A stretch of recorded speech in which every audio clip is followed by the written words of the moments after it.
Hello, weary traveler. I'm not sure what strange magic must have brought you here, but you have stepped into a realm of my creation. A sprawling city filled with danger and glory, and most importantly, lots of gold. I call it Isla Numus. Who am I, you might ask? The name is Jajim, and I'm the patron deity of gambling. Long story short, this group of idiots, or as you may call them, heroes, made a bet with me that they had what it took to make a vast trove of gold, but left some of the key details blank, so I filled them in myself. I sent them to this pocket dimension, into the city I had created with brand new bodies they'd have to attune to. Can these fools pass my test, or will they be trapped here forever? So, experience my world of trials and tribulations, and join alongside this posse of pitiful people, or as I like to call them, the criminals of Isla Numus. Welcome back, everybody, to another episode of Session Zero Heroes. It is the moment you've all been waiting for, the court trial of Lil Sauce. Joining me today, of course, we have Dave playing Maki, the Kenku Shadow Sorcerer. Of course, what kind of court trial would this be if we didn't have Lil Sauce himself, the defendant in this case, with multiple counts of homicide and other charges? Blasphemy. Allegedly. Additionally, of course, we have good old Jackson playing Dez, another one of our amazing Kenku characters. That's me. Recently did some interesting work for a Steamway Carriages. Yeah, fun fact about Dez is he's apparently really good at crying. Yeah, he's really good at crying, and he's quiet about it, which adds to everybody's trust. You can get the questionable people's trust. Of course, we also have Cameron, who is playing Rorick, the Goblin of our group, who is a rogue. Arcane Trickster. Rogue, Bard, Fighter combo. Yeah, you've got some multi-class going on. And of course, we also have Fatty Lumpkins, who is playing Keto, the fighter. The fighter of the group. Yeah, with his glaive and his, honestly, you've done very well so far with your various fighting. So, I object. There is no proof. there is no pro fighter successful. Yes, fantastic. And then, last but not least, yeah, you didn't see that one coming. We have a special guest joining us today, Connor, who you will probably remember from if you've listened to our Benders and Brews series. He was also, for a short amount of time, also a guest in our zombie one-shot series, Black Friday of the Dead. So, Connor, thanks for joining us for the show. Connor is going to be taking on the wonderful role of our judge for this court trial, which will be extremely enjoyable because Connor does not listen to Criminals of Isla Numus, as far as I'm aware. No, I just got messaged by Skylar the counts that Lil Sauce is up against. I haven't read through all of it yet. It is quite the reading. It's a lot. I figure as the judge, he seems kind of cooked. He seems kind of good. It's pretty heavy charges for sure. The beauty of the fact that he has not listened to Criminals of Isla Numus means he is completely unaware and therefore unbiased to the situation, and I think that's going to add a lot to this whole court trial in general. And we'll get to see that as we jump into another episode of Criminals of Isla Numus.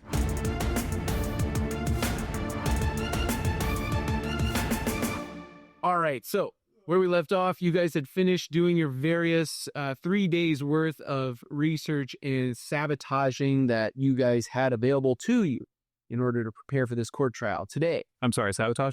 Yeah, but you don't know about that, right? And today it is time for the inevitable court trial. If Lil Sauce does not show up for his trial, he will be considered I don't know, what's the technical term for that? I think that's a hung trial. Or No, not jury? no. Like it's a no contest. Like I think they still. Oh, they just assume he's guilty. Oh, you still go through the trial, but if the defense isn't there, or if the defense is there but he's not there, they can't really cross-examine. Exactly. Just kind of. Yeah, that'd be a slam in the face, and he'd be wanted, obviously, for... Yeah. Okay, fantastic. So, what is the situation you got? All right, so we all walk in. Are we in the court? So, hang on, we're not there yet. Okay. We're not there. We walk into the court. Hang on, we're not there. We're going to walk in. We're all going to dress very nicely. Okay, y'all twist that really We're all, right. like, very fancy. We all have sunglasses, like, shades on, right? And we're going to walk into the courtroom, in slow motion with AC/DC Back in Black playing. And but we're walking in slow motion. And like we're just going really slow. Everybody's like looking at us like, why are they walking slow? But we're just walking in slow motion. Maki casts gust, so our clothes are Yeah, there you go. rippling in the breeze. We're just walking in slow motion. Yes, it's very dramatic for sure. As I hired a band to play some medieval Back in Black as we walk in. Sure. As we're just and we got our shades on. You got to remember the shades. The shades are what's going to win this one. It's very dark. They all have very comically large briefcases. Was that not caught by it? Maki's is just a chest. Are you carrying it or are you dragging it, struggling to carry it? It's like, what? I couldn't find another briefcase. So he pulls out the law textbook. As you're watching us walk in, Rorick just trips slightly over the stairs. He just starts tumbling. He gets back up, drives himself off. All right, there's setting the scene. Fantastic. All right, we have set the And then we kick the door open to the courtroom. It's a cold door. Oh, he just kicks it and looks away. I just slowly reach and open the door, and we just walk in. And the only people in there right now is the bailiff, the prosecution attorney, Egg Nelms, and then of course Lady Pendleton, because you guys are maybe like a couple minutes early. As you guys do pile in, though, I would say there are some reporters that show up. There are individuals from the community, some of them looking very spiffy, very well dressed, that also take a seat. This trial has apparently garnished quite a bit of attention. And as you guys get a little bit closer to the time of the trial, the bailiff opens one of the side doors, and in walk the various jury members, who I will do a quick list of. Just for a reminder for everybody. So you guys have Sprout. He's a halfling. He was the one that had mentioned that he maybe has some potential questionable activities that he's involved with, and he thinks that crime is kind of cool. You have Willie Wilson, the owner of Wilson's Bait Bucket. He's the guy that runs the annual Big Catch competition. He's all about fishing. You have Felicity Feldar, who is a catfolk individual, very small catfolk, sits on a elevated chair, didn't say much during the jury choice. You had Seraphina Nightshade. It is a witch-looking woman, very classic witch-looking, with a quiddy hat and the gray robe and everything like that, who mentioned something about having a vehicle in the battle wagon races.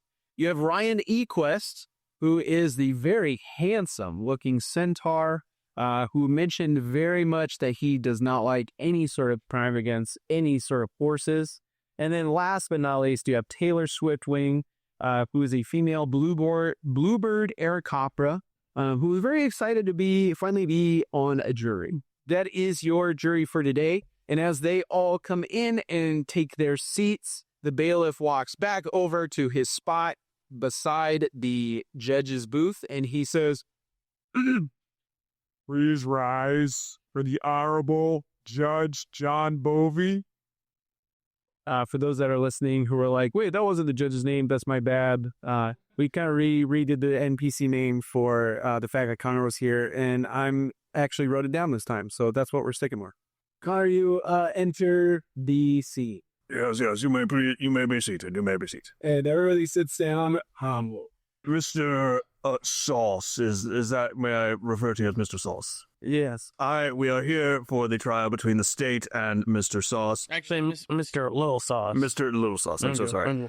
Sir, you are facing 5 counts of felony murder, and I hope you understand this is a capital punishment state. So you, if found guilty, could be facing the gallows just on those 5 counts. Also, to go with a first-degree armed robbery, first-degree theft of horse semen, and one count of trespassing. Wait. I was told there'd be no math.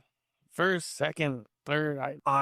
Your numbers aren't adding up here. I thought there was only... There is a count of horse semen theft, and that's a one. count of...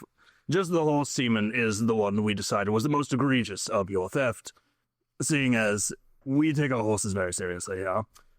And 1 count of trespassing on the Pendleton estate. How do you plea in these, or how does your team plea against all of these counts? Hang on, huddle.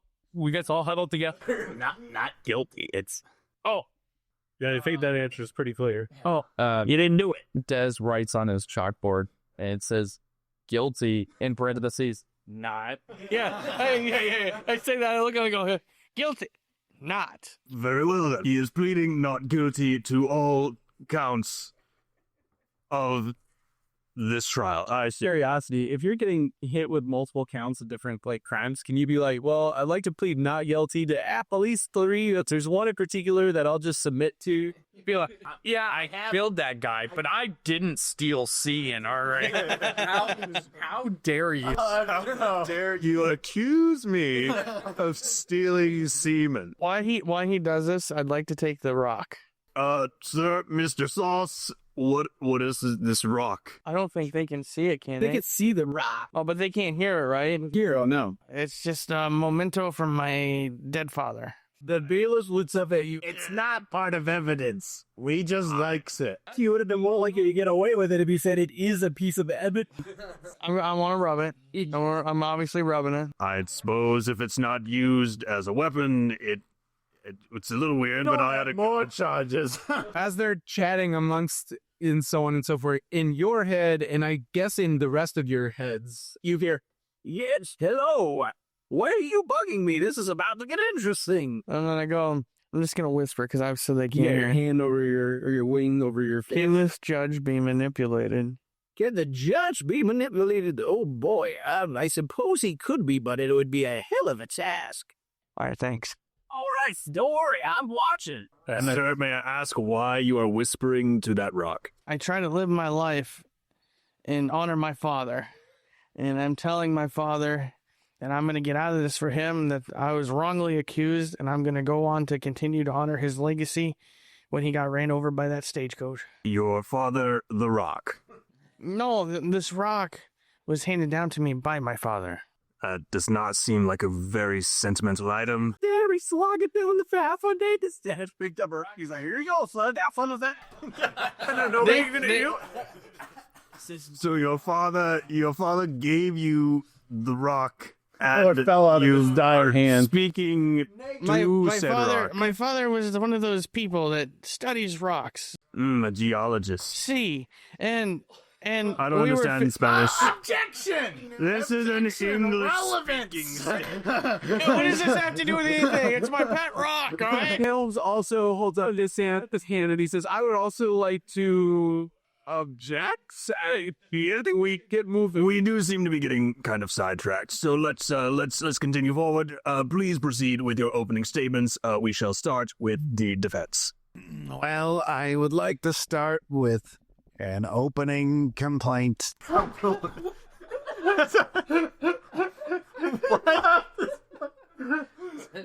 My socks are wet. This water is a little warm. It has a bit of dust in it. I don't think the bailiff cleaned it out before he filled it. The water in your drinking glass, is that what you are insinuating? Indeed, your honorable Joey. Very well. Does the defense have any additional statements they would like to have as their opening statement? Any else from the council? Go for it. He didn't do it. Also, my attorney would like to add one more statement here. Very well. Your water must be cold. And bubbly. It was very bubbly. I don't typically drink bubbly waters. I apologize for my lack of decorum. Allow me to appropriately unleash my granular leadership here in this Your situation. granular leadership. Hey, let him speak. Again started. Let me authoritatively architect a seamless portal into the opening argument. Here we go. So our defendant was only trying to find honest work, handling cargo, perhaps providing security when situations outside of his control transpired, outside of his foreknowledge or precognition. And you see, rather eloquently, he left the scene of a transpirance when circumstances unfolded in a manner unsuitable to his palate. I see. And furthermore, the real perpetrator of these acts was, in fact, No. Save that for later. not Little Sauce. And you see the jury look completely confused that entire time until you finish right there at the end, and they're like, oh, okay, okay. They all kind of nod a little bit. I see a very long-winded opening statement, but I'll allow it. Any further statement from the defense before we turn it over to the prosecution? Nay. No? Okay, so we shall now... Very topical. Nay. We shall... I look over at Ryan Equest to see if he takes offense. He's like, you sit for a second, he goes, We shall now hear the opening statements of the prosecution. Egnilm steps up and he says, yes, Your Honor, I am here today to show the jury that this individual sitting over here on the defense stand is a horrible, disgusting man who has committed vile atrocities against not only Lord Pendleton, but the security and safety of the entirety of Isla Numus. He has murdered 5 different individuals, stolen property value in the hundreds of thousands of gold pieces, and trespassed. Meaning that he has stolen away not only items, but the safety and security that you and I should be allowed to feel as we sleep in our beds at night. Objection. Relevance. Overrule. This is my opening statement. This is his opening statement. He has told no lie. He's a bad boy. Close your eye. Very well. Objection. Speculation. Sir, it's up to your counsel to object. I can object myself. And Egnilm says, and I encourage him to do so. You know what? Prove it. Sir, that is what we're here for. Oh. Well, we shall begin now with our first witness. Defense, please call your first witness to the stand. Yeah, Rumble? I would like you to call you to stand. Rumble Diltskin approaches the stage. So was he in the crowd? Yeah, but he would have been sitting like in the first row right behind you. Yeah. Okay. So as he passes, can I like tap him on the shoulder and be like, "You got this"? Yeah. And I'm using bardic inspiration on there. All right. Just a kind smile and a Thumbs up. The thumbs up is really where the magic comes from. All right, he gives you a smile as well, gives you a thumbs up. He definitely kind of like straightens up when you give him the bardic inspiration, which is a little bit more confident in himself. And he approaches the stand. The bailiff whips out not a Bible or book, but one of those like the scales. He puts one hand on each side of the scale, and the bailiff says, "Do you promise to say things that are true today? And only things that are true." And Rumble Diltskin says, "I so solemnly swear I will say things that are true." And the bailiff kind of looks at the judge, and he's like, "Is that right? Like, are we doing this right? It's a new thing that we're trying. Sorry, everybody. I apologize for the inconvenience. We're trying a new thing. It really doesn't mean anything." Yes, I believe that is correct. Yes, thank you, bailiff. And Rumble Diltskin walks up to the stand. He takes a seat next to the judge. All right, he is your witness, defense team. You want me to lead this one? No, you take it away. Anyways, all right, Mr. What's your name again?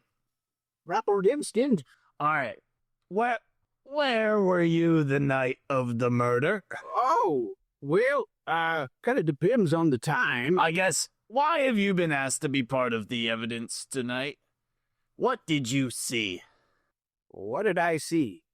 Are you talking about the night of the murder? Correct. Oh, right, of course. All right. Well, I will just share my story, and so basically, I was passing by, seeking out my friend, Dumpster Day.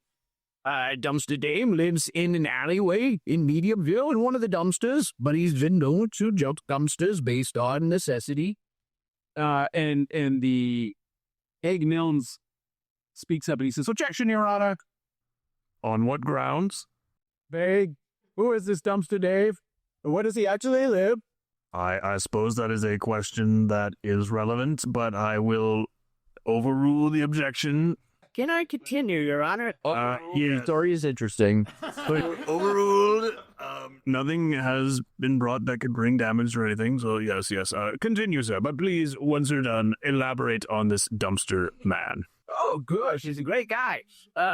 Hey, Face, so I'm in this alleyway. I'm looking for my friend Dumpster Dave, and all of a sudden, I hear people coming, and I kind of panic a little bit. I'm a bit skittish. My apologies, but I hop into the dumpster, and from there, wow, I just saw a lot of things. Continue. Oh, you want me to tell? Oh, Yes, say what you saw. Oh, of course. So I saw an individual I recognized as the Slicer. He's a known criminal and a member of the Thieves Guild. I've seen his posters. Objection was Sustained. That's correct, John. And my apologies. Yes, this is true. And he was in the alleyway, and he was there with that guy over there. And he points towards Lil Sauce, and he says, and so anyway, they're hanging out in the alleyway, and they're talking and looking like they're doing something. Just to establish, the person the slicer with was our client, Little Sauce. Yes. You just pointed, so I'm just establishing. Yes, it was Lil Sauce. Continue. And who was there alongside? So it was just Slicer and Little Sauce together. Yes. And they were meeting. Yes, they seemed to be discussing or something. I couldn't hear any of what they were saying, so I will not speculate. I know that's a thing. But as they stood there and waited, a very fancy cart pulled up, and out stepped an individual who was Lord Pendleton, and he approached the two individuals in the alleyway, Lil Sauce and the Slicer, and the Lil Slicer held out a jar of some sort of liquidaceous substance, for which Lord Pendleton handed him what seemed to be a bag. Oh, shoot, that's speculation. A jingling bag, and they handed those items off to each other, and then Lord Pendleton, I forgot to mention, he was there with bodyguards. There were bodyguards with Lord Pendleton, and all of a sudden, he started to attack. Who's he? Oh, sorry, Lord Pendleton and his bodyguards started to attack the Slicer and Lil Sauce. Then what happened? Then there was a big kerfuffle, And then all of a sudden, Egg Milnes chimes up. He says, "Objection, Your Honor." On what grounds? Vague. What is a kerfuffle? I will sustain. Sir, please elaborate on a kerfuffle. a scuffle, Please elaborate on a scuffle. a humdinger of a situation. Please elaborate on humdinger. I'm making you reach deep in your thesaurus. I'm mouthing murder to it. A burger. A battle. Battle. That's what I was talking about. His party broke out. Lil Sauce pretty quickly kind of ran out from the situation. He left the alleyway. Can you elaborate? Sorry, yeah. Can you elaborate on how Little Sauce left the alleyway? In a hurry. Yeah, was it after the battle? Did he say anything? Did he do anything after he left? You know? Oh, yeah. That's right. You understand, I told him multiple times to say something specific, and he just forgot. He said he ran out of there and he was screaming. He said that was a part of the plan. Why did he say that? Who was dead? Who was dead at this point?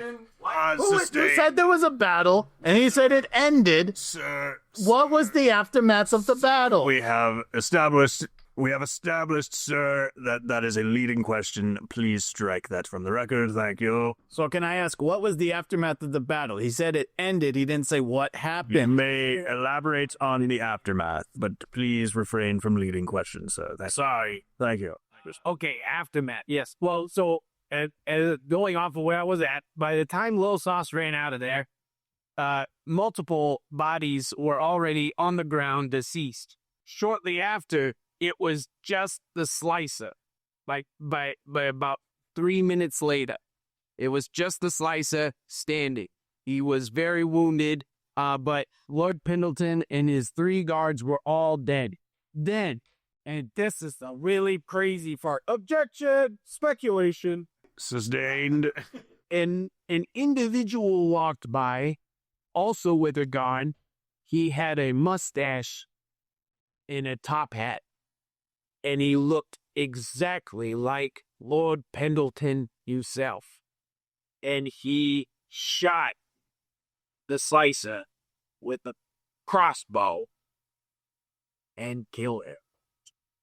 And then he took the money, the bag of jingling things, and he took the jar of liquid substance, and he left. I see. Any further questions from the defense? Yes. How did he leave?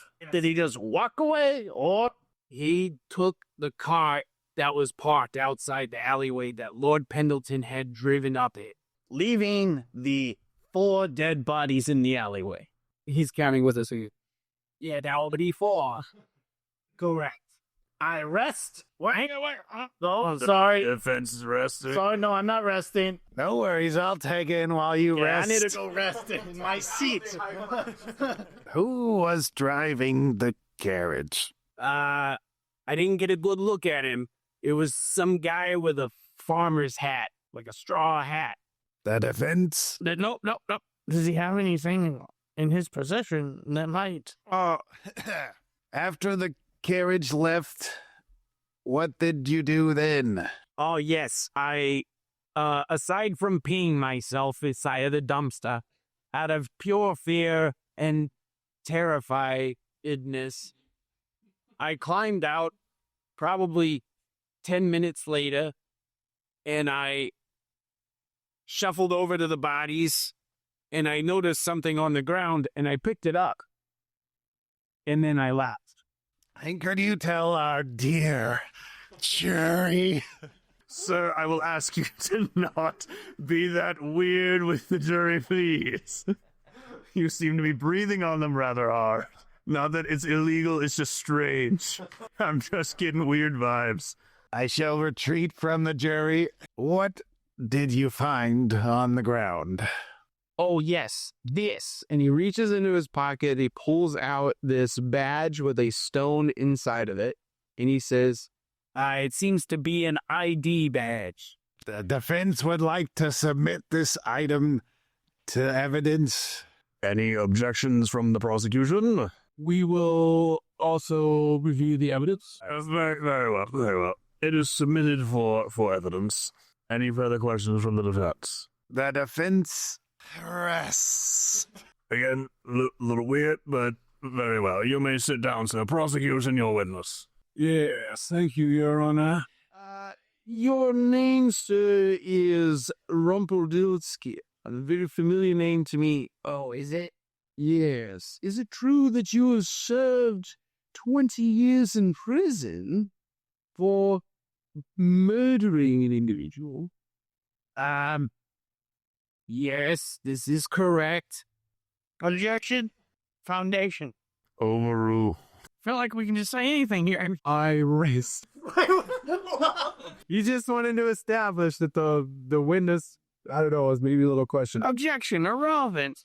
What? He just said he rests his case. Yeah, it's irrelevant. Objecting to his resting of No, that's irrelevant. What are you objecting is relevant? That he's his past. Oh, Your Honor, I am simply trying to establish the witness's questionability in the situation. Given that the individual in question, Lil Sauce, is also being tried of murder, it seems odd to bring a witness who has already served time been found guilty of murder. Even in a fantasy world, this is a hard decision to make. I will overrule the objection. May it stay on the record. Any further questions from the defense as a last chance to all this witness? I rest my case. Oh, very well, very well. Mr. Diltskin, is it? Yes, Mr. Diltskin, you may sit down. Oh, sit here, Your Honor. Now, would the defense like to call any other witnesses? Yes. Very well. Miss Pendleton. Very, very well. Ms. Pendleton, is she in the room? Yes, a woman stands up very nicely dressed in black, all black, and she even has like kind of a Veil, mourner's veil. Mourner's veil over her face. Yep. And she approaches the stand and she says, "I am Mrs. Pendleton, Lord Pendleton's wife." Very, very well. Please take a seat at the witness stand. Yeah, the bailiff just kind of like, he's holding the weights in and he just goes like, "What the heck?" And then he just says it down. He's just like, "Whatever." I'm sorry, we're working out the kinks on that. We'll figure it out eventually. We'll get there. She sits down at the seat. Defense, it is your witness. Who's leading this one? I mean, I can, but do you want to take a... You can take it. Okay. Rorick's going to stand up again and go, say your name for the court. Yes, I am Lady Penelope Pendleton. Thank you. I'm going to keep this brief, for I know this is probably going to be, this is hard for you, on account it is your dearly beloved's passing that we are on court about today. So, all I'm going to ask is, on the night of the robbery and murder, Yes. did you hear or see anything that evening? We'll start with here. Did you hear anything? And Agnon stands up and he says, "Objection. On what grounds? Vague. Heard anything ever the whole day?" That night when you were being robbed. Overruled. Des writes on his black chalkboard, anything strange. Yeah. Underlined. No. On the night before you went to bed, Yes. did you hear anything strange going on in your house? Before I went to bed? Or throughout your evening? Let's see. The event of the crime was late in the night. So, Strange things. Nothing strange per se. did you see anything or anyone that night before you went to bed? Before I went to bed. No. When was the last time you saw your husband that day or night? Oh, he was rifling through the closet. When? When I went to bed, Could you give us a time? which probably would have been around 11:05. I'd like to make a note to the court that she is establishing seeing her husband at 11:05. Roughly 11:05, which was about an hour after the scene of the first crime. Anyways, go on. You saw him rifling through a closet at 11:05. Yeah. What was he doing? He was rifling through our closet. Did he take stuff out? Yes, I saw him take out what I believe a box, and he dropped it momentarily, which is what woke me. And then I saw him, and he picked up the box and he left. Did he say anything? Yes, I believe he said. She asked him if he was going to come to bed. He said, "Of course." Oh, yeah. He said, "Of course." And then left the room? Correct. Okay, I am done. I leave this now to the prosecution. Prosecution, your witness. Mrs. Lady Pendleton, Widow Pendleton. He looks over at the jury. Poor, sad, husbandless. Objection, leading. Sustained, sir, please. On the night Of your husband's murder, just before you headed up to bed, you heard sounds coming from downstairs. Can you tell us? Objection, speculation. She established she didn't hear anything. Sustained. Well, just to clarify, I didn't hear anything strange, which is what was asked. Overruled. So yes, please continue with your story, mate. Yes, of course. Could you explain to us what you heard just before you went to bed? Well, I heard footsteps downstairs on our first floor of the house, walking around. I called out, assuming it was Lord Pendleton, and asked if he was coming to bed. I heard him say something, but I couldn't quite remember what it was, and so I assumed he was confirming, and so I went to bed. And D come to bed after that. Well, no, I suppose he didn't. He rummaged through the closet, and then I never saw him again. Interesting, yes. And, of course, things went missing that night from the household, correct? Yes, various jars of horse semen, a carriage, some of our horses, a large number of horse picture books, some art pieces featuring horses. I believe that covers just about... Oh, and the box of jewelry from the closet. I see.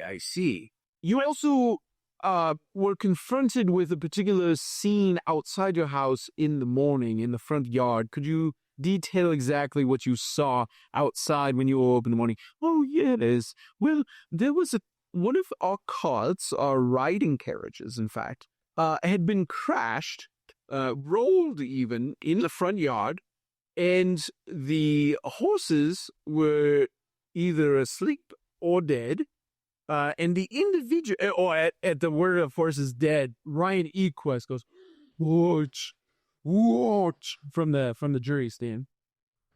Sir, please maintain decorum as we go through this trial proceedings. Objection, Your Honor. Prejudice against horses. Overruled. Sir, I don't see what that has to do with a murder trial, personally, but I shall overrule it, but I'll keep my eye on that juror over there. He kind of manages to get himself calm enough to sit back down, but he still looks pretty red. The objection was directed towards Mrs. Pendleton, Your Honor. Towards Mrs. Pendleton. But could you please elaborate, sir, on your objection? Well, you see, she cared so little for these horses, she did not even deem to check if they were alive. I shall overrule your objections. I feel like that's something that should have been brought up during cross-examination and not right now, sir. Continue with your examination, sir. Yes, and so, anyways, Mrs. Pendleton, the scene you saw. Oh, yes, and the last aspect of it was, aside from what was horse semen, as it was tested, on the interior of the carriage, the riding carriage, our driver, Herman, was found dead, probably, about 20 feet away from the carriage. Thank you, Mrs. Pendleton. That is all I have to ask for this particular witness. You may take a seat. And she said, oh, thank you, and thank you, Your Honor. And she heads back to her seat. Does the defense have any for the witnesses? Otherwise, we shall turn it over to the prosecution. I whisper over to Lil Sauce. Did you want to go on the stand? Yeah, I'll go on the stand. We would like to call, the defense would like to call Little Sauce to the stand. Very well. Mr. Little Sauce, would you please make your way up to the stand? Yes, absolutely. All right, you approach the stand and you take a seat. Who from the defense team is going to... Does the bailiff even try with the scale? Seats over. I solemnly swear to tell the truth, the whole truth, and nothing but the truth. No lies. Little Sauce, did you conduct business with the gentleman, or the man known as the Slicer? He's a bugbear, I guess, wasn't he? Yes. The humanoid. Yes, as Objection, where he says? yes, as most of you do not know, this pretty much is the worst situation for someone of my business, but I am an undercover agent. Yeah, just totally putting it out there. I guess Well, at this point, you have to. This is the worst. Objection. Relevance. Sustained.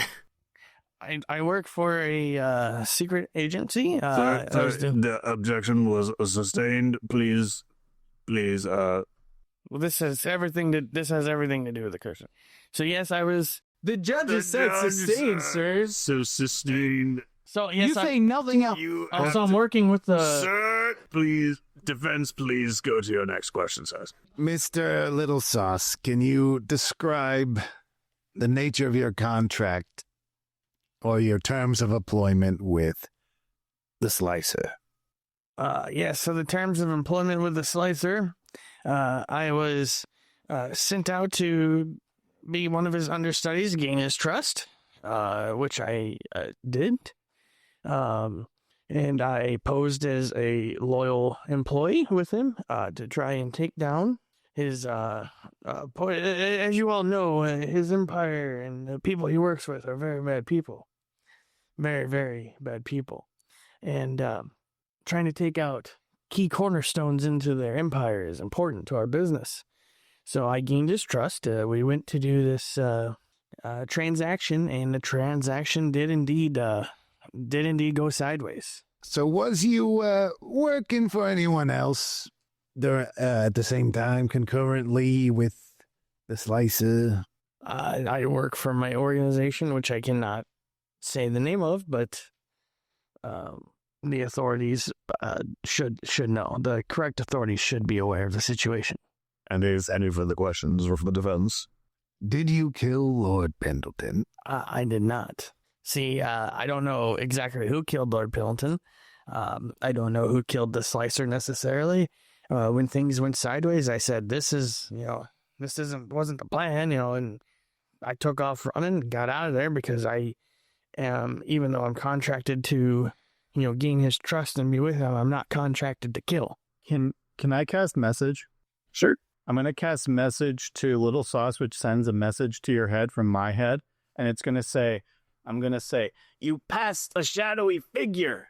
On my way out, I passed a shadowy figure. Didn't get a great look, but I ran to the east as the action was heading to the west.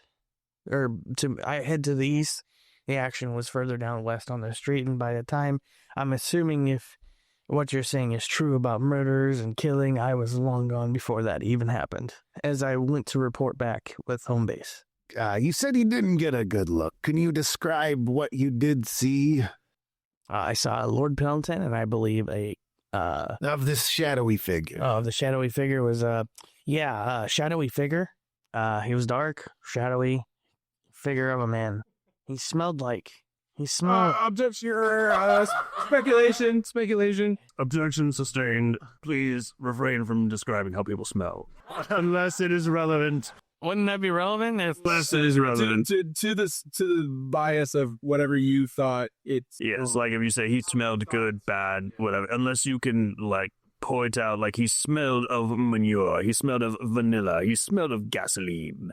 Well, yeah, that's where I was gonna, but you said Objection, no. Your Honor, you're giving him ideas. Judge is leading the way they Anyways, yeah, that's about it. I understand my own mistake, and I apologize. I made a severe and continuous lapse of judgment. Imagine if the judge leaned over to you and was like, if you had just said this, I would have been, not guilty. It would have been good. So, did your beak detect any aromatic notions in the air? It did. And what were said notions? It smelled like vanilla mixed with hot sauce. Smelling himself. Wait a minute. Well, come to think of it, I do use a little bit of vanilla. Objection, tolerance. In my hot sauce, as you all know, as I'm sure you all know, my list. I'm motioning to Maki to end this. Yeah. Cut it. Stay. The defense master, Your Honor. Going off the rails. Thank you, defense. Felt like it was going too good. Prosecution, your witness. Wonderful. Your Honor, I would like to use the cross-examination Article 3 Yeah, that's a legal thing in this. Yes. All right. As he turns to the back of the room where the doors are, and he gives it a nod, and one of the guards over there, he opens up the door. In steps an orc, and he's completely bald. He carries kind of one of those swinging, what do you use that? Incense sensors. Like how they use at churches with incense stuff. Exactly. Yep, exactly. And he makes his way down the aisle, and he approaches the stand. This is Orko the Oracle. He serves for the Church of Solaris at the Temple of Light, and he is occasionally called in for court trials for the use of magic when necessary. Sir Orko, yes. Please, prosecution, please at least explain what Mr. Orko here is here for. Yes, Orko, if you would be so kind as to cast a zone of truth over the witness stand here.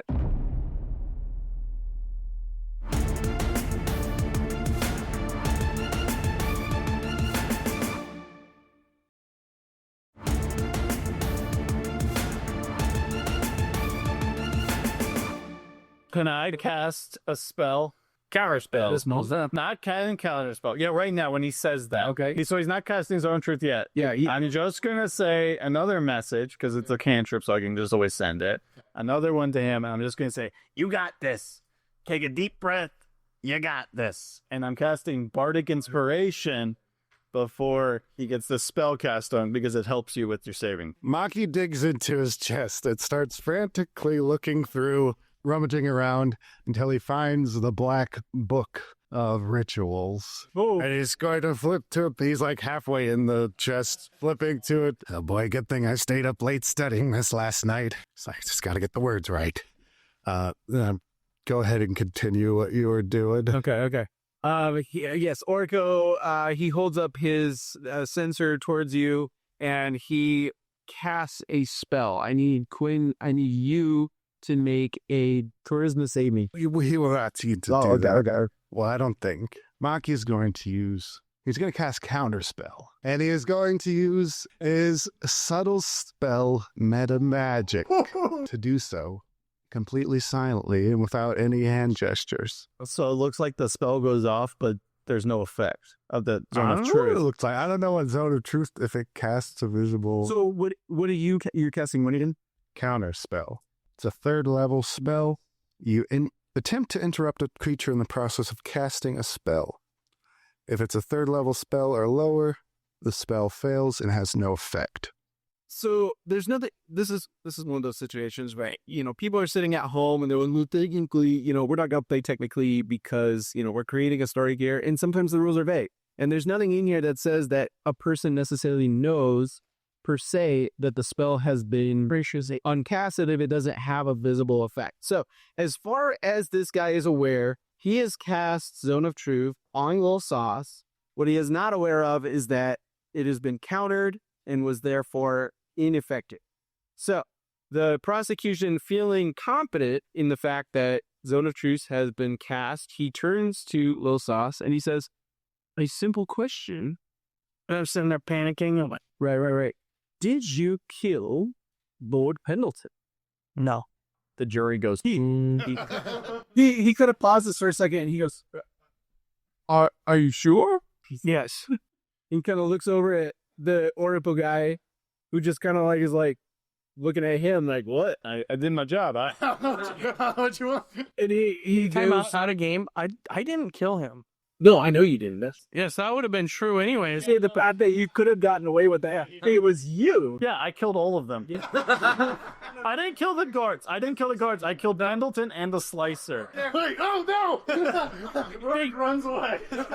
The only one that Lil Sauce even killed was the coach driver in front of the Pinball Dynasty. You didn't even kill a guard? No, remember, all I did was I started playing ominous, dark music that I've heard, and I pretty much didn't do anything except for make it creepy. Even out of game, just getting all that dumped on me was wild. Well, yeah, you didn't know the rest of us had. And I had no clue what was going on. All Fatty was saying was that, Quinn's on trial for murder.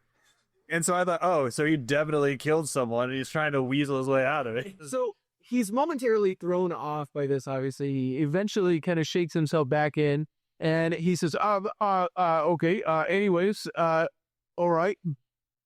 The cart, the jars of semen, Yes. and some of the various items stolen from Lord Pendleton's house were found at your property, correct?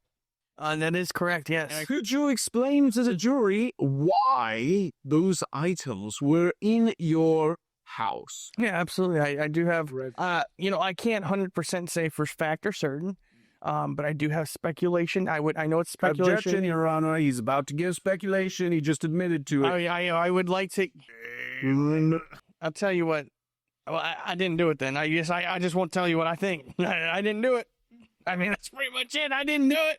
Were you aware at any point that the items were in your house? No. At any point?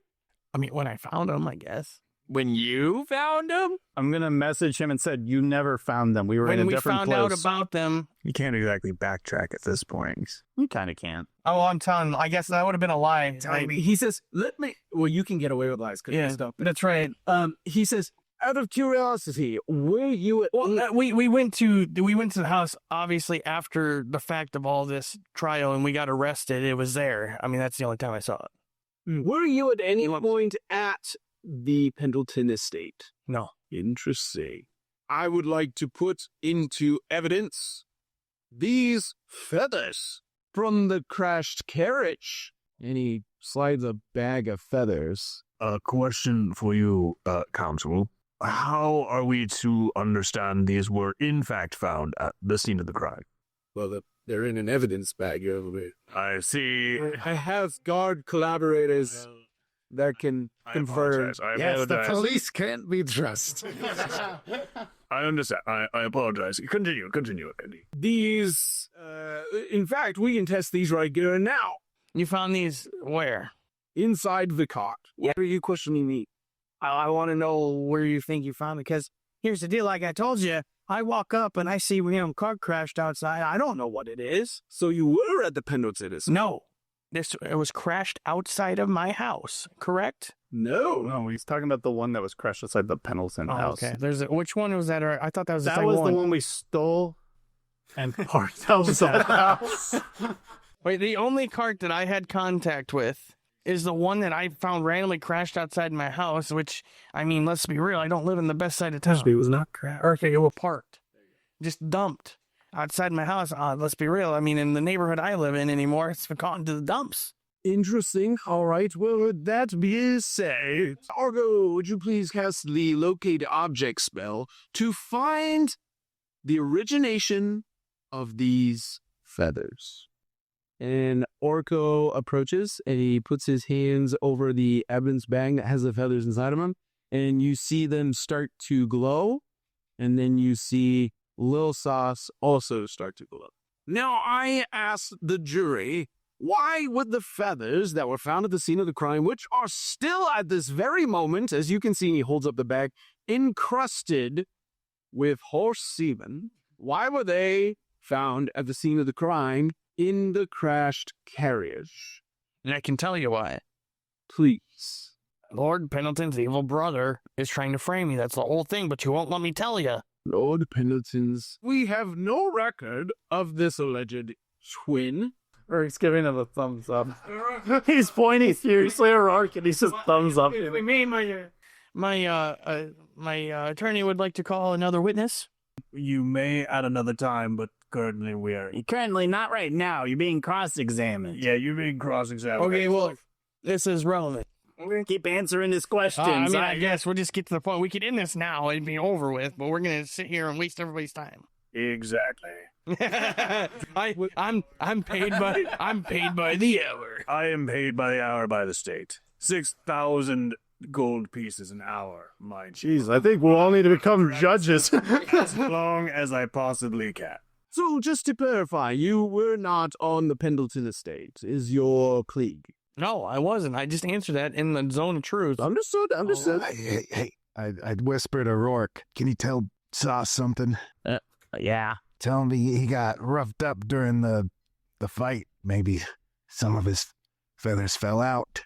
ended up on somebody's boots or clothes. I don't know. What do you got? I don't think he can just say stuff about evidence from the past, because that's all hearsay. May I ask one question? Very well. We can establish that, Maki, in our closing. We can establish that I he would just could like have to say fled something. and dropped feathers. And I'd just like to say something. What do feathers do? What do feathers do? Yes. Yes, Do they float? Do they fly? they do float sometimes on water. Tell him the jar of semen was leaking and his feathers stuck to it. Sure, the jar of semen was leaking and some of your feathers stuck to it. Would it by chance be possible that when I'm fleeing the scene, as I'm running from possible death, that some feathers may come loose and maybe fall into the trading of the horse semen?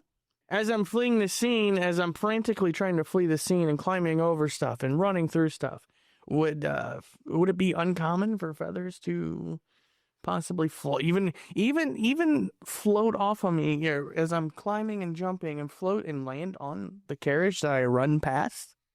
I just said I wasn't there. I said I didn't kill anybody, but yet you trying to reach for more and more conclusions. Your Honor, I would like to rest for this witness.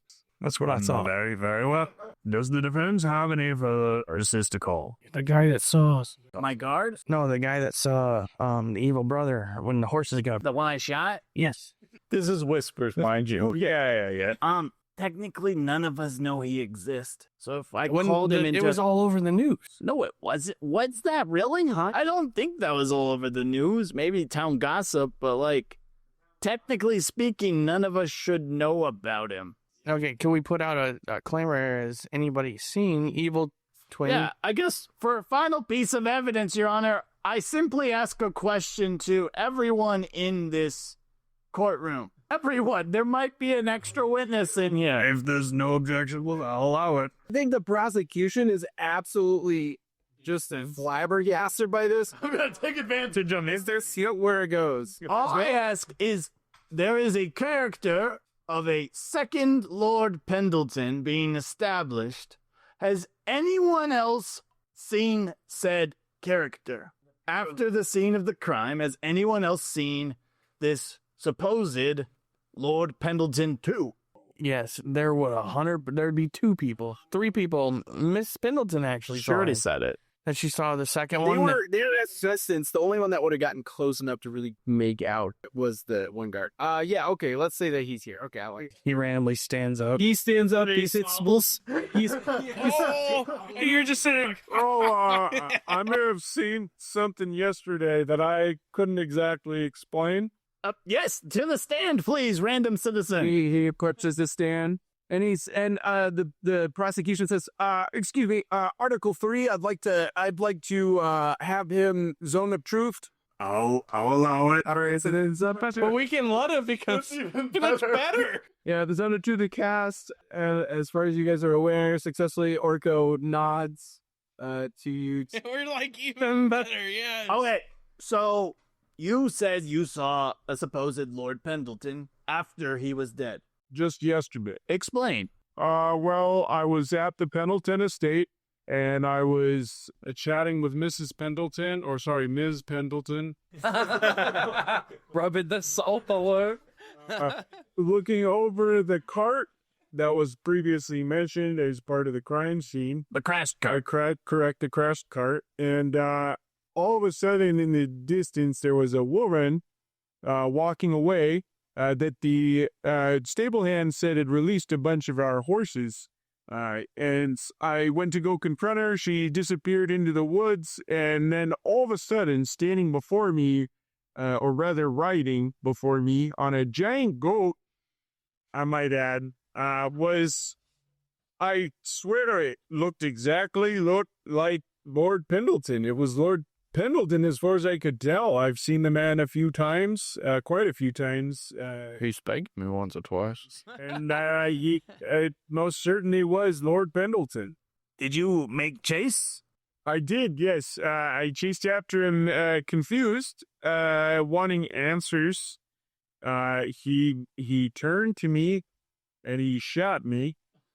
Is that why you were limping? Yes, that's the injury you see today. What do you say when he shot him? So he shot you. Yes. Then what happened?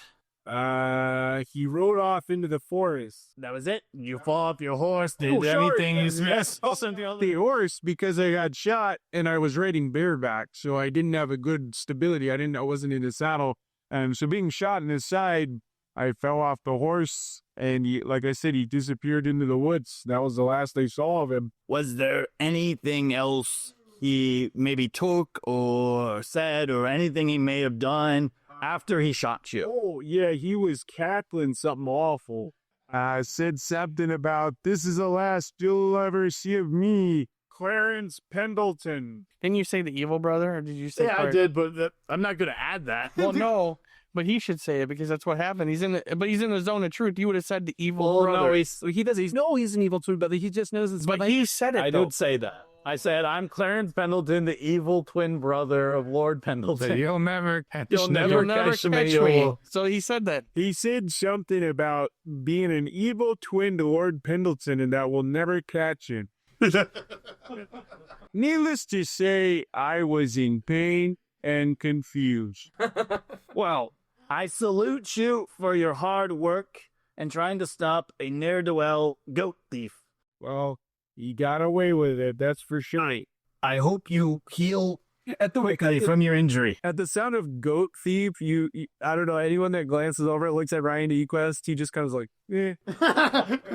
Or maybe he didn't steal a goat. Maybe that's just his goat. I know. Anyways, that's all my questions. The prosecution approaches the stand. He says, Sir, we haven't established your name. Oh, my name is guard number 4. Guard number 4, yes. Could you please explain to me, have you been on any sort of medication prior to your injuries? Well, I had a real nasty case of the hiccups. They prescribed me opioid. They gave me this herbal remedy. Do you by chance know the name of this herbal remedy? Yeah, it was called oregano. And are you aware of any potential side effects that this oregano might have for a person? It made my hiccups stop.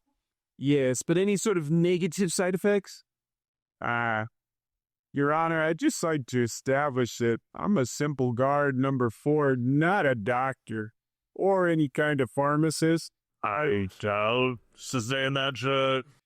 You say that you saw this Lord Pendleton figure alleging his twin relations to Lord Pendleton. You said you saw him riding on a giant goat. That is correct. A giant goat. He looks over at the jury. He says, a giant goat. I rest my case. Very well. Sir Guard number 4, you may sit down. I thank you, Your Honor. Any further witnesses? I'm done. I would like to say that I did have a number of witnesses. Unfortunately, there was some sort of incidents or accidents, and I was unable to bring them to the stand today. I mean, okay. Shame, real shame. As this is art, he just looks really grumpy. Objection, not my problem. Is that all? Are we done? I believe so. So now the closing statements. Oh. Do we have any closing statements? Well, we shall begin with the prosecution. I would like to end with saying that the feathers are confirmed to the feathers that we found in the crash carriage at the Pendleton estate were in fact confirmed to be found as belonging to Little Sauce, suggesting that he may have, even though his statement claims otherwise, had some potential involvement in the Pendleton estate or the items therefore. It's also important to note that he was in fact confirmed as being in the alleyway and also associating with questionable figures such as the Slicer, also questionable figures such as Rumpelstiltskin, who is a known murderer. And I'd also like to remind the jury that the various stolen items were very explicitly found at Little Sauce's place of residence. I would also like to point out to the jury that the guard saw a giant go. And that is everything. Thank you. You may sit down. Any closing statements from the defense? All right, I'm going to walk up. I'm going to straighten my very nice little suit. Ladies and gentlemen of the jury, I would like to establish what is on trial here today.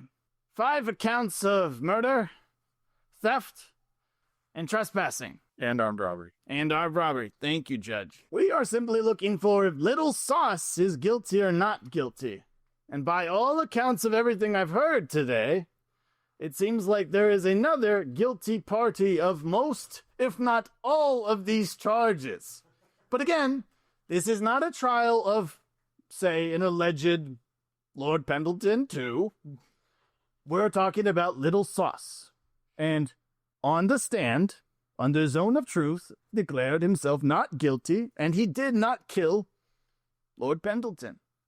We also have an eyewitness stating that he saw someone else, the Slicer, killing Lord Pendleton, and then another figure killing the Slicer. But again, all I care about, and all you should care about, is if Little Sauce did it. And all evidence says he didn't do it. On top of that, Miss Pendleton saw a figure at her house that evening after the crime. And again, it was not Little Sauce. It was a different person. Who that person may be, that's not for you to judge. All we care about is who was guilty. Was Little Sauce guilty or not guilty? And if you, the jury, have a shred of doubt that he didn't do it, you must, under law, declare he's not guilty. So all I ask you is this.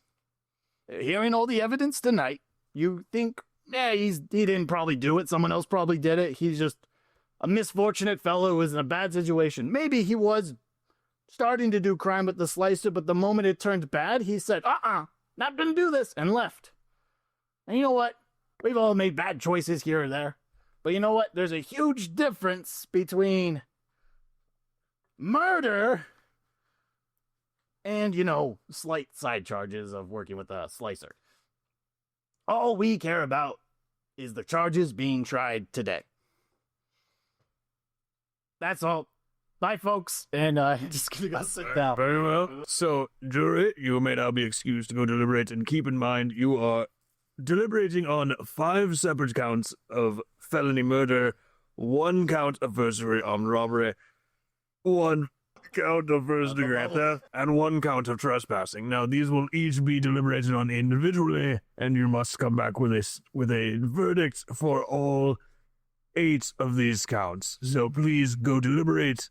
And Mr. Sauce, keep in mind, if you are found guilty of any of these murders, we are a capital punishment state. Please keep that in mind. But on the plus side, You seem really excited about we that. are rather progressive, so we let you choose the manner in which we execute. We can either do guillotine, firing squad, or tie you up, set you on fire, and push you off a very high building. Now, I don't want to goad you in any direction, but we haven't tried one of those, and I'd be very excited to see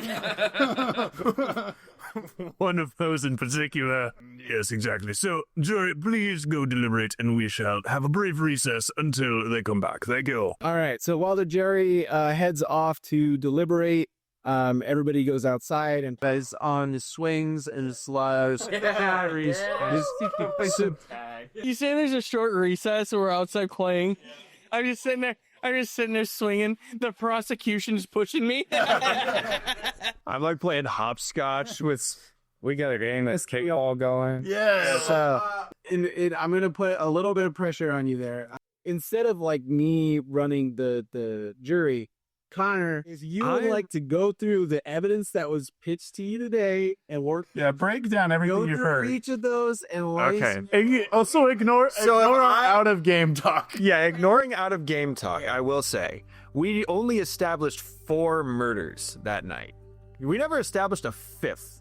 So just out of that alone, he's only guilty of at most 4 murders. That's a most Still capital punishment. capital punishment. Not as bad. The 5th one was the dude who died in the carriage accident, but the prosecution did a terrible job of bringing up that death. Yeah, we never established a fifth death. He couldn't even establish that he was on the Pendleton estate, so there was no point in attempting to. Is there? You said. There's somebody that's a lawyer listening to this just pulling their hair out. Yeah, and they're thinking out in is fantasy court trial. We've established that already. I'm not a real judge. However, I have sat in on one murder trial.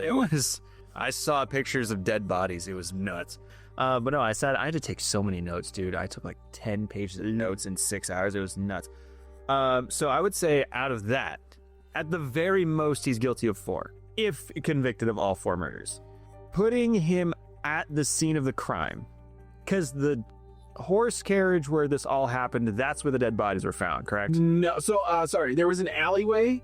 That's where the deal was happening. The horse carriage that was crashed was found at the Pendleton house. How far away are A those? long way. So his feathers were found at the Pendleton estate in the horse carriage where these dead bodies were. No? The dead bodies were in the alleyway. The carriage was crashed an hour away. So the carriage... The driver's dead body was at the So the carriage... Okay, so 3 dead bodies in the alley. 4 dead bodies in the alley. The carriage driver is the 5th one that we never established. Right. Is found dead with the carriage at the Pendleton estate an hour away. That's got all the horse semen and all the feathers at the estate. And this alley people not sleeping. Yeah, the sleeping or not sleeping horses. Okay. So he has established himself to be in the alleyway. He says he left Under Zone of Truth. under Zone of Truth. Which, Connor, if you don't, because he's not the Faffin. I imagine D&D, Zone of Truth is a spell that makes anyone who is under it have to tell the complete and honest truth to any question they were asked. That compels them to answer. Okay, but they cannot lie. They don't have to say anything, but they cannot lie. Gotcha. There is some catches, which Like, is it can fail. the person has to roll a check, and if they fail the check, then they have to tell the truth. But if they pass, then they can tell lies. But the people who cast the spell, they just have to believe it worked. Okay, so take that for a granted. But in this system, the spell was cast, and it looked like it worked. For all accounts, it looked like it worked. So nothing showed it failed, is what I mean. So if he was under Zone of Truth and he established himself in this alleyway, he then said he fled, and then multiple dead bodies were found in that alleyway. The other person, I was kind of thinking out loud here. So the other person who we have as an eyewitness said he saw... Was this man under Zone of Truth? No. He was just under oath. Well, whatever this court of law, this version of an oath was. So he said he saw Quinn or Sauce leaving, and then the people were killed. So if we have an eyewitness, what did the prosecution do? Oh, they established he was a murderer. That was it. So that was their only question. Put his legitimacy in question. I put his legitimacy in question, but he's still an eyewitness. Like, those two aren't mutually exclusive. And he had nothing to do with it. So yeah, if you're just an eyewitness, I would say, if we have no other evidence there, as a jury, I could not, in good faith, accuse him of those 3 murders there. Sure. 3 or 4? 4. 4. Now, his feathers being found at the estate with a dead carriage driver. They were just found on the carriage. Well, they were found on the carriage. You can't prove that he's found them at the. I mean, they were just on the carriage. But they were but the feathers were found in the carriage with a dead body. Yes. And was that carriage like robbed or anything? Now, the dead body was 20 feet or 20 yards away from the carriage. But still, like, in the same scene. The only piece of evidence there is only 2 things that brought up the carriage. One was established that it was crashed and saw by Lord Pendleton's wife. And in the morning it was crashed and seen the dead body and the sleeping horses. Inside the carriage were feathers and horse semen. And the third thing was that this mysterious figure was last seen leaving in the carriage with an accomplice. Okay.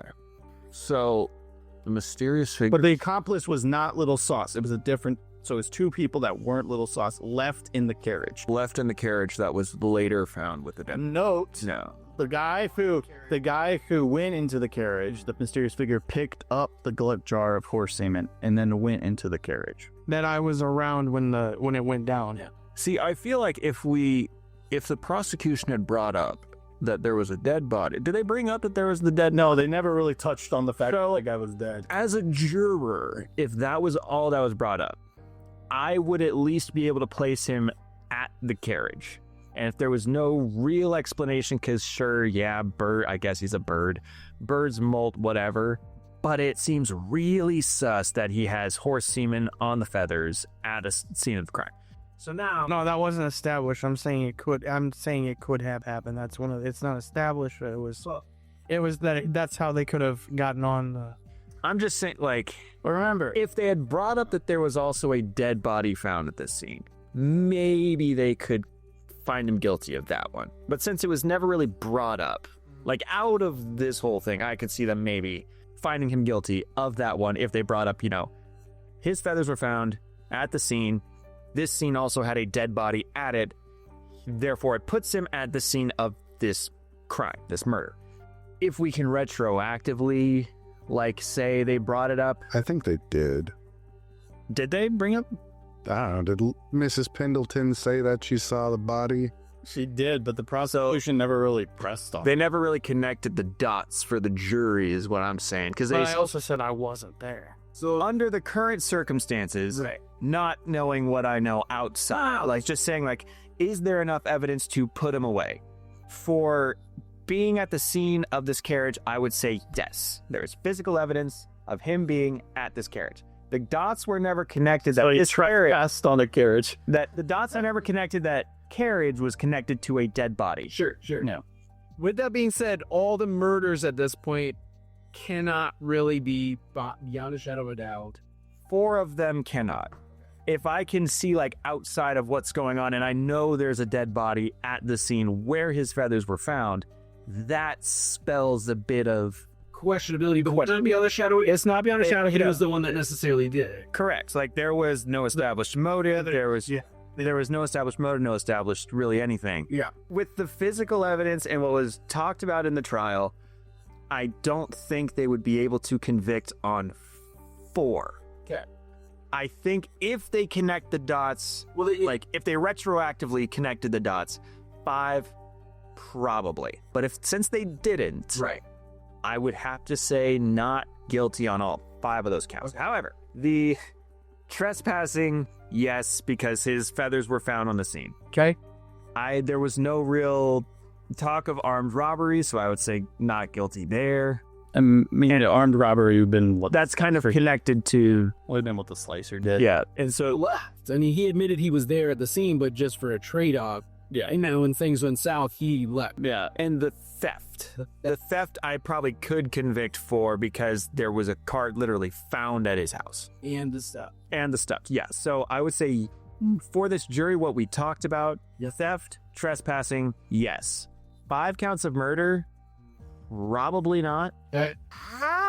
However, if we have established that he was in fact at the Pendleton estate when he said he wasn't, that paints him as a picture of a liar being dishonest. Because he said it under Zone of Truth, you can maybe think that, since he said I wasn't at the Pendleton estate, yet his stuff was found here, and if he was under Zone of Truth, maybe it didn't work, so maybe he was lying about other stuff. You could maybe make that connection.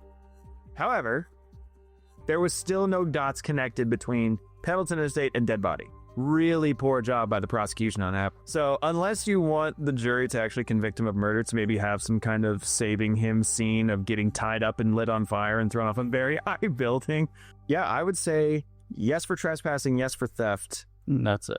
All right. The jury comes out from good allegation, or everybody's sitting back in their seats. The speaker of the jury, or whatever the heck they're called, comes out, hands you the envelope that has the final delegation. Ryan Equest looks furious. He goes red in the face.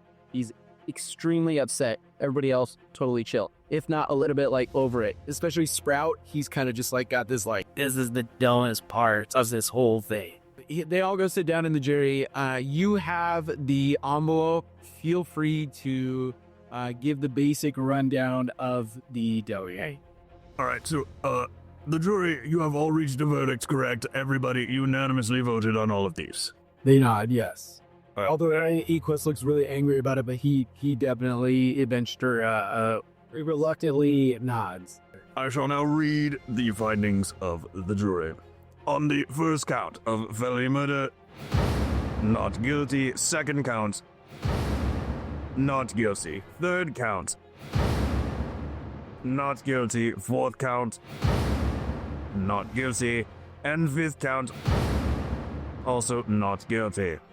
On the first count of first-degree armed robbery, not guilty. On the first count of first-degree theft, guilty. What? And on Put the hand on his shoulder. And on the count of trespassing, you have been found guilty. Yeah, that's fair. Now, sir, while you have not been found guilty of any of the felony murders, obviously capital punishment is out of the question. Sorry, You see on the judge wipe a tear from his eye. You very like bailiff also looks really bummed out. So, however, you must still be sentenced for first-degree theft and trespassing. So, for the first-degree trespassing, there is a sentence of 3 days community service. And for first count, first-degree theft of horse semen, which, need I not remind you, takes high praise in this community. That is 7 years in the county jail. 7 years in the state jail. No. So 3 days community service in 7 years. Oh, Man, I can't believe you got community service. Well,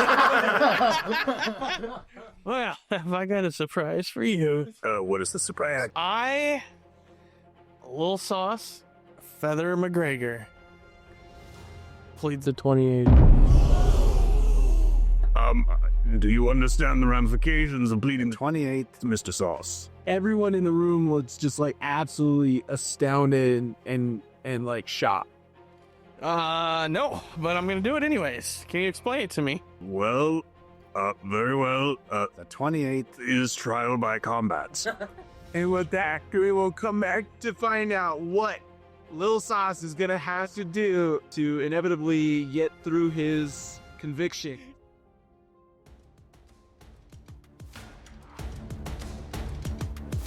Thank you so much for listening to Criminals of Isla Numus, a Dungeons & Dragons 5th edition actual play podcast set in a homebrew world created by me, Skylar Gorset. If you've been enjoying our show so far, be sure to like, follow, and subscribe wherever it is that you're streaming from, whether that be Spotify, Apple Podcasts, YouTube, or anywhere else that podcasts can be streamed. Or just check us out on our website, sessionzeroheroes.com. Additionally, if you enjoy Coin, you might enjoy some of Session Zero Heroes' other shows, such as our Benders and Brews and Avatar Legends Actual Play, where we jump into the world of Avatar The Last Airbender and Legend of Korra using the Avatar Legends system created by Magpie Games. Or one of our various one-shots, which we are currently coming out with, where we use a variety of games and TTRPG systems to tell a variety of fun, exciting, emotional, and hilarious stories within our group. We have all sorts of other content that we highly recommend checking out within the SZH channel, and more to come in the future. To find out more about what we do at Session Zero Heroes, and to keep up with a lot of the other content we produce and be made aware of future projects, shows, and content, be sure to follow us on social media on Facebook, X, Instagram, and Discord. These are all great ways to get in contact with our team, as well as to keep up to date with everything that we're creating and working on. We'd love to see you there. In the meantime, thank you so much for listening, and don't forget to stay curious, stay heroic, until we roll again.